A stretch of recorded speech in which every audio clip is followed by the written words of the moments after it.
छत्रपति ने जन्म लिया, इसी भूमि पर जन्मे बाबा साहेब ने इस देश को, संविधान को बनाकर सबको समेटने का काम किया। बाबा साहेब ने ही इस देश को पूरी संसार में सबसे ज्यादा समावेशी, न्यायप्रिय और सबके साथ समान व्यवहार करने वाला संविधान देने का काम बाबा साहेब आंबेडकर ने किया। मैं वो बाबा साहेब आंबेडकर के चरणों में प्रणाम कर मेरी बात की शुरुआत करना चाहता हूं। मैं आज यहां आया हूं, भंडारा आया हूं, और बाबा साहब का जन्मदिन है, बोले बगैर रह नहीं सकता। एक कांग्रेस पार्टी आज बाबा साहब का नाम लेकर वोट मांगने के लिए घर घर घूमती है। 1954 के उपचुनाव में बाबा साहब के खिलाफ मोर्चा लगाने का काम यही कांग्रेस पार्टी ने किया। चाहे 1952 हो, चाहे 54 हो, एड़ी चोटी का जोर लगाकर बाबा साहब को हराने का काम किया। मतदाताओं को उस जमाने में 1 रुपया और नमक की पुड़िया देकर गलत तरीकों से बाबा साहब को हराने का काम यही कांग्रेस ने किया। और यही कांग्रेस थी जिसने 5 दशक तक शासन करने के बाद भी बाबा साहब को भारत रत्न नहीं दिया और बाबा साहब का हमेशा अपमान करने का काम किया। भारतीय जनता पार्टी ने बाबा साहब से जुड़े हुए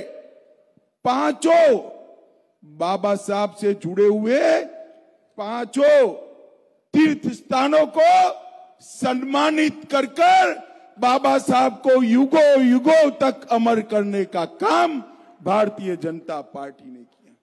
और ये कांग्रेस पार्टी, बाबा साहब नहीं रहे बाद में भी झूठ बोलकर उनके स्पिरिट को जमीन के नीचे तक डालने का काम करती है।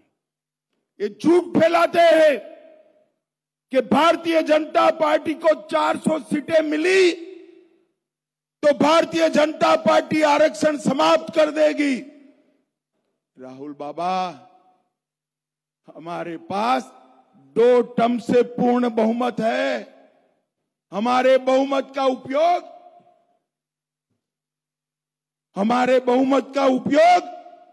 हमने कभी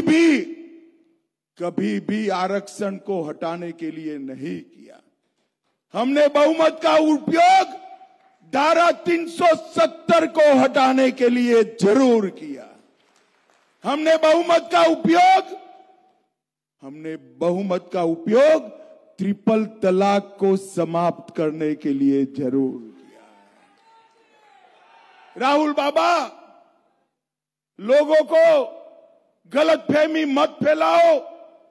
आज मैं भंडारा गोंदिया वालों को कहकर जाता हूं, जब तक भारतीय जनता पार्टी राजनीति में है, ना हम आरक्षण को हटाएंगे ना हटाने देंगे।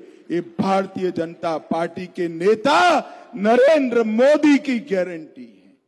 भाई और बहनों, ये चुनाव है, उसमें आप मेंढे जी के सामने जो कमल का निशान है उस पर बटन दबाएंगे तो वोट तो आप मेंढे जी को देंगे, मगर मोदी जी तीसरी बार प्रधानमंत्री बन जाएंगे।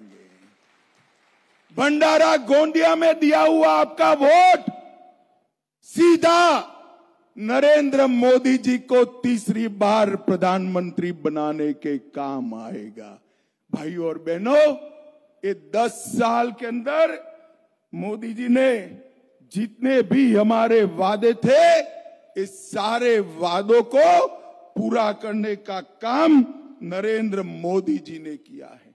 मुझे बताओ भाइयों बहनों, एक कश्मीर जो है हमारा है या नहीं है?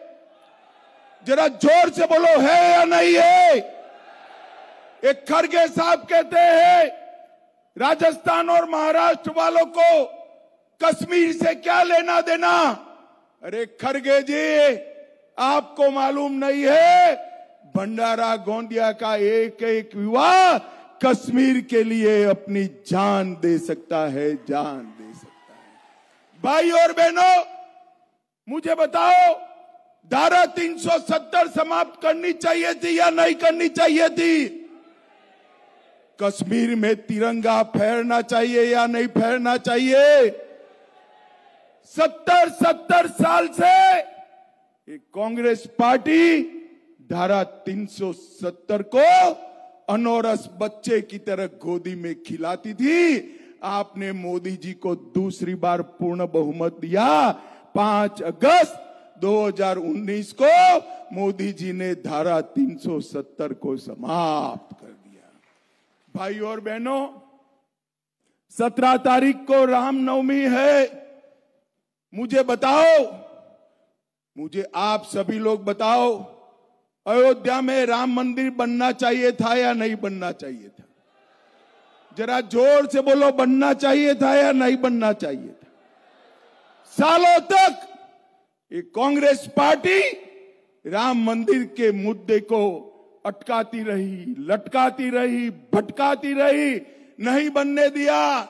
मोदी जी ने एक 5 साल में ही कोर्ट का फैसला भी लाया, भूमि पूजन भी किया और 22 जनवरी को प्राण प्रतिष्ठा भी कर दी। और इस 17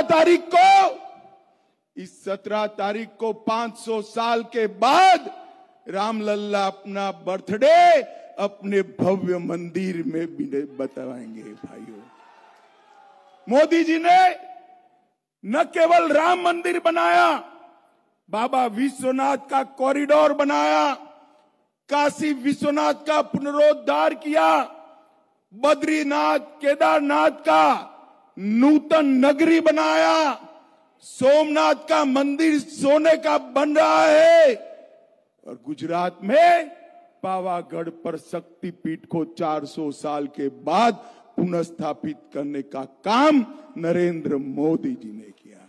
भाई और बहनों, मोदी जी ने हमारे सभी सांस्कृतिक मानबिंदुओं को पुनर्जीवित करने का काम नरेंद्र मोदी जी ने किया है।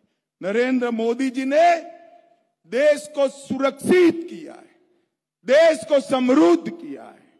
10 साल तक कांग्रेस की सरकार थी, सोनिया मनमोहन की सरकार थी।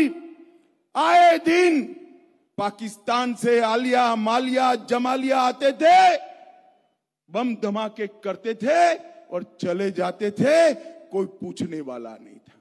मोदी जी आए, पुलवामा और उरी में हमला किया, मगर ये पाकिस्तानी आतंकवादी भूल गए एक कांग्रेस की सरकार नहीं है, भाजपा सरकार है और प्रधानमंत्री नरेंद्र मोदी है। भाई और बहनों, 10 ही दिन में सर्जिकल स्ट्राइक और एयर स्ट्राइक कर पाकिस्तान के घर में घुसकर आतंकवादियों का सफाया करने का काम नरेंद्र मोदी की। हमारे विदर्भ को यहां पर भी नक्सलवाद छू गया था। आज 10 साल के अंदर महाराष्ट्र, ओडिशा, हैदराबाद, तेलंगाना, बिहार, झारखंड, इतने राज्यों से नक्सलवाद को समाप्त करने का काम नरेंद्र मोदी जी ने किया है। और मैं आपको कहने आया हूं भाइयों बहनों, एक मोदी गारंटी है। मोदी जी को तीसरी बार प्रधानमंत्री बना दो, 3 साल में छत्तीसगढ़ से भी नक्सलवाद को समाप्त करने का काम ये भारतीय जनता पार्टी की सरकार करेगी।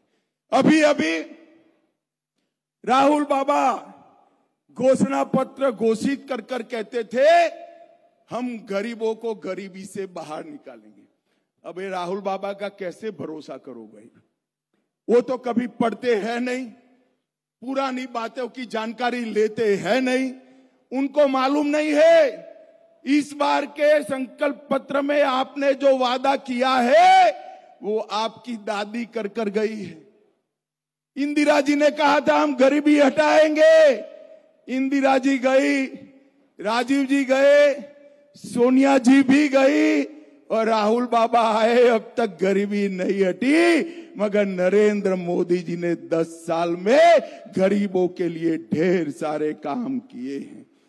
देश के 25 करोड़ लोगों को गरीबी रेखा के बाहर निकालने का काम हमारे माननीय पंत प्रधान नरेंद्र मोदी जी ने किया है। 80 करोड़ लोगों को मुफ्त राशन, प्रति माह प्रति व्यक्ति 5 किलो राशन देने का काम नरेंद्र मोदी जी ने किया है। और तीसरी बार प्रधानमंत्री बना दो, अगले 5 साल तक और राशन मिलने वाला है, आज मोदी जी ने घोषणा कर दी है। 12 करोड़ से ज्यादा घरों में शौचालय 70 साल के बाद बनाने का काम नरेंद्र मोदी जी ने किया है। 4 करोड़ लोगों को, गरीबों को घर देने का काम नरेंद्र मोदी जी ने किया है। और आज ही घोषणा किया है कि 3 करोड़ और गरीबों को घर देने का काम ये नरेंद्र मोदी जी करेंगे। 10 करोड़ से ज्यादा लोगों को उज्ज्वला का गैस का सिलेंडर दिया है। और अब माताओं बहनों, खुशियां मनाना, नल से जल आता है, इसी तरह पाइप से गैस आपके घर में पहुंचाने का काम अगले 5 साल में होने वाला है। और 14 करोड़ गरीबों को नल से जल देने का काम नरेंद्र मोदी जी ने किया। भाई और बहनों, राहुल बाबा किसानों की बात करते हैं, मैं आज उनको पूछने आया हूं 2013-14 में किसान कल्याण कृषि विभाग का बजट कितना था? सिर्फ 22,000 करोड़। राहुल गांधी जवाब दे इस बात का, आपने सिर्फ 22,000 करोड़ का बजट रखा था। 2022-23 में नरेंद्र मोदी जी ने इसको 1,25,000 करोड़ तक पहुंचाने का काम नरेंद्र मोदी जी ने किया। भाई और बहनों, अभी अभी देवेंद्र जी ने धान पर बोनस दिया है, मगर मैं धान का आंकड़ा भी बताने आया हूं। ये भंडारा गोंदिया धान का क्षेत्र है। 76 लाख लाभार्थियों को सिर्फ देश भर में धान खरीदते थे, अब 1,22,00,000 किसानों का धान खरीदने का काम ये भारतीय जनता पार्टी की सरकार करती। और धान का 475 लाख मैट्रिक टन खरीदी होता था, उसको 2 गुना कर 830 लाख मैट्रिक टन तक पहुंचाने का काम ये भारतीय जनता पार्टी की सरकार ने किया है। और भाइयों और बहनों, हमने इस देश के इस महत्वपूर्ण हिस्से के लिए समृद्धि मार्ग जो पहले नागपुर तक था, उसको गोंदिया तक एक्सटेंड करने का काम ये भारतीय जनता पार्टी ने किया है। दोनों जिलों में पक्की सड़क बनाने का काम किया। 1 लाख घर इस क्षेत्र के अंदर बनाए। 7 लाख आयुष्मान भारत के कार्ड निकाले। 100 बिस्तरों की क्षमता वाला नया अस्पताल बनाया। 2,10,000 माताओं को उज्ज्वला का गैस का कनेक्शन दिया और 2,40,000 लोगों को घर में नल से जल पहुंचाने का काम नरेंद्र मोदी जी ने किया है। और आज यहां पर मैं आया हूं तब शरद पवार जी को भी पूछना चाहता हूं, सोनिया मनमोहन की सरकार का आप हिस्सा थे, आपने महाराष्ट्र को 10 साल में क्या दिया था? गोंदिया वालों, मेरी बात ध्यान से सुनना। 10 साल में कांग्रेस सरकार ने महाराष्ट्र को 1,91,000 करोड़ दिया था। इसके सामने 10 साल में नरेंद्र मोदी जी ने 7,15,000 करोड़ रुपया देने का काम नरेंद्र मोदी जी ने किया और 2,90,000 करोड़ सड़क, रेलवे और बुलेट ट्रेन और एयरपोर्ट के लिए देने का काम नरेंद्र मोदी जी ने किया है। अभी अभी मैं उद्धव ठाकरे को देख रहा हूं, वो कह रहे हैं मेरी पार्टी तोड़ डाली भाजपा वालों ने। शरद पवार जी भी कहते हैं मेरी पार्टी तोड़ डाली। मैं आज स्पष्टता करने आया हूं महाराष्ट्र की जनता के सामने, हमने ना शिवसेना तोड़ी है ना एनसीपी तोड़ी है। उद्धव के पुत्र मोह ने शिवसेना तोड़ी है और पवार साहब के पुत्री मोह ने एनसीपी तोड़ी है। और आज देखिए साहब, यहां के ही नेता महाराष्ट्र कांग्रेस के अध्यक्ष बने। कांग्रेस का क्या हाल हुआ? आधी शिवसेना और आधी एनसीपी ने पूरी कांग्रेस को आधी करने का काम कर दिया। अब मुझे बताओ भंडारा वालों, ये 3 आधी पार्टियां महाराष्ट्र का भला कर सकती है क्या? जरा जोर से बोलो, कर सकती है? महाराष्ट्र का भला केवल और केवल भाजपा, शिवसेना और एनसीपी के साथ नरेंद्र मोदी जी कर सकते हैं और कोई नहीं कर सकता। भाई और बहनों, ये देश का चुनाव है। मोदी जी ने समग्र विश्व के अंदर देश को आगे बढ़ाने का काम किया है। अभी अभी G20 की मीटिंग हुई, दुनिया भर के राष्ट्राध्यक्ष महात्मा गांधी की समाधि के सामने नतमस्तक हुए और इतने खराब माहौल में भी दिल्ली डिक्लेरेशन कराकर हमारे कूटनीतिक विजय को नरेंद्र मोदी जी ने दुनिया में इसका परचम फैलाने का काम किया है। भाई और बहनों, नरेंद्र मोदी जी ने कहा है ये 10 साल मोदी जी का कांग्रेस ने बनाया हुआ गड्ढा भरने में गया है। अगले 5 साल में महान भारत की रचना करने का काम अगले 5 साल में शुरू होने वाला है।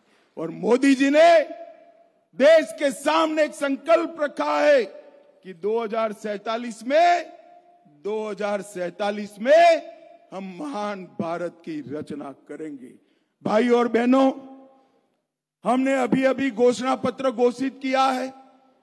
हमारे संकल्प पत्र में कहा है कि अब देश में, पूरे देश में भाजपा सरकार आने के बाद, मोदी जी के प्रधानमंत्री बनने के बाद पूरे देश में समान नागरिक संहिता यूसीसी को लागू किया जाएगा। हमने कहा है पूरे देश में विधानसभा और लोकसभा के इलेक्शन एक साथ किए जाएंगे, बार बार इलेक्शन नहीं किया जाएगा। हर बुजुर्ग जो 70 साल से ज्यादा आयु का है, उसका 5 लाख तक का सारा इलाज का खर्चा irrespective of income Narendra Modi सरकार उठाएगी। नए 3 करोड़ गरीबों के घर बनाएंगे। झुग्गी झोपड़ी को रहने वालों को प्रायोरिटी देंगे। पाइप से गैस हर घर पहुंचाने का कार्यक्रम शुरू होगा और पीएम सूर्यघर से गरीब के घर की बिजली का बिल 0 करने का काम ये भारतीय जनता पार्टी की सरकार करेगी। मोदी जी ने 1 करोड़ लखपति दीदी बनाया है और हमने लक्ष्य रखा है तीसरी बार प्रधानमंत्री बनाइए 3 करोड़ लखपति दीदी बनाने का काम ये भारतीय जनता पार्टी की सरकार करेगी। पेपर लीक के लिए कठोर कानून लाकर पारदर्शी नौकरी की व्यवस्था करेंगे। Infrastructure, investment, manufacturing, high value services, startup, tourism और स्पोर्ट्स के क्षेत्र में लाखों मौके युवाओं के लिए बनाएंगे और 2036 का ओलंपिक भारत में होगा वो भी हम सुनिश्चित करेंगे।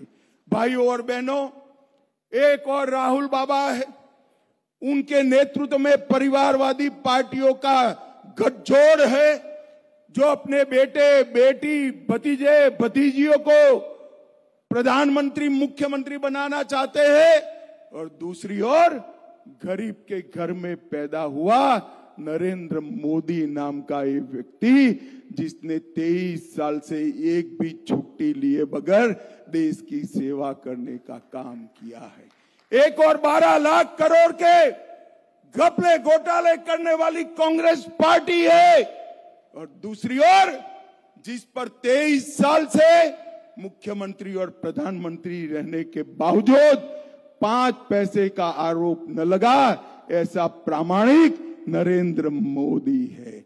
एक और देश की सुरक्षा को अपनी वोट बैंक के लिए ताक पर रखने वाला एक घमंडिया गठबंधन है, और दूसरी ओर सेना के जवानों को 1 रैंक 1 पेंशन देकर आतंकवाद को समाप्त करने वाली नरेंद्र मोदी सरकार है। आपको फैसला करना है। मेंढे जी को दिया हुआ आपका वोट नरेंद्र मोदी जी को प्रधानमंत्री बनाएगा। मेंढे जी को दिया हुआ आपका वोट भारत को सुरक्षित बनाएगा। मेंढे जी को दिया हुआ आपका कमल के निशान पर वोट भारत के अर्थतंत्र को दुनिया में 3रे नंबर का अर्थतंत्र बनाएगा। भाई और बहनों, मैं अपील करने आया हूं आप सभी को, हमारे आगे आइए मेंढे जी, हमारे नेता मेंढे जी को, यही का आपका ही नेता है, इसको प्रचंड बहुमत से जिताइए और नरेंद्र मोदी जी का हाथ मजबूत करिए। मुझे बताओ, कमल के निशान पर बटन दबाएंगे? अरे सुनाई नहीं पड़ता भाई, जोर से बोलो, दबाएंगे? 400 पार कराएंगे? मोदी जी को फिर से प्रधानमंत्री बनाएंगे? मेंढे जी को जिताएंगे? तो मेरे साथ दोनों हाथ उठाइए, उठाइए दोनों हाथ, विजय के संकल्प की मुट्ठी बींचे और बोलिए जय श्री राम।